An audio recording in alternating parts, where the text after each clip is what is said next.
I'm so glad to see you. A mother's love is limitless. You look so cute. It means fighting for your child. We had 30 to 40 ER visits in less than 3 years. My daughter almost died. Because of a problem her daughter Marjorie couldn't tell her about. She also is nonverbal. She is incapable of fending for herself. All right, sit down. A problem Peggy Strong says has been hiding for too long behind closed doors. People look the other way. They neglect them. For nearly a decade, Marjorie lived here in Pinckneyville, Illinois, at what's known as a Community Integrated Living Arrangement, or CILA. They're taxpayer-funded group homes, licensed by the state and run by private organizations. They're for people with intellectual and developmental disabilities, designed to better integrate them into society. Strong says case managers told her it was the best option. Red flags seem to prove otherwise. And every system in her body, respiratory, pulmonary, digestive, they were all conflicting and fading. She was failing. Because she says her daughter needs around-the-clock care and wasn't getting it. Marjorie has a rare genetic disorder known as Phelan-McDermott syndrome. It causes severe intellectual and physical problems. She has muscular dystrophy. A stomach ulcer meant she eventually couldn't keep food down. They could not meet her medical needs. Doctors told her to plan for the end. We had hospice on standby. What needs to change to prevent people like your daughter from almost dying? I think we need more oversight. A spokesperson at Marjorie's former group home told us in part, if a concern is expressed, we take immediate action so the people we serve are safe. Local lawmaker Charlie Meyer believes people fall through the cracks. Is the state of Illinois doing enough to protect our most vulnerable? Not yet. Somebody's got to be there to watch out for them.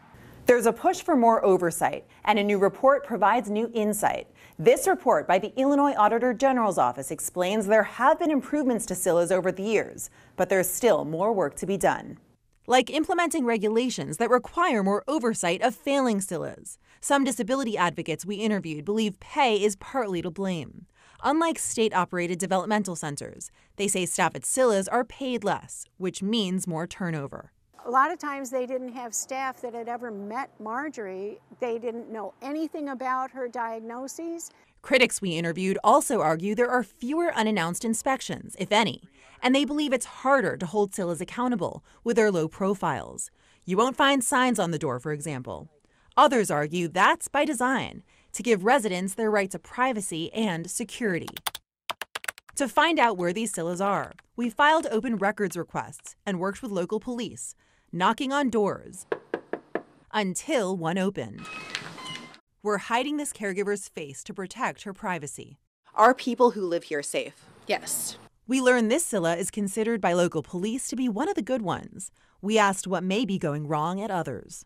A lot of the time it is just one worker with all the residents. Do you feel that's enough? I do not. They require just so much, and you can't tend to 7 people at one time.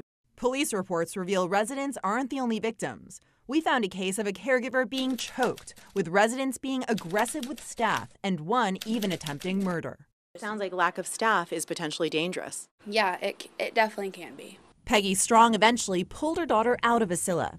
She's now living here at a state-run facility for people with disabilities. She says she's finally getting the care she needs and thriving. You're doing real good with your walking, aren't you?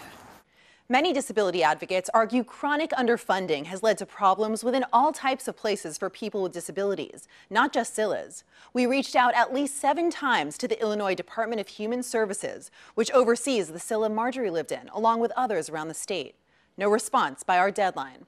For more on this topic, including extended interviews, head to ksdk.com.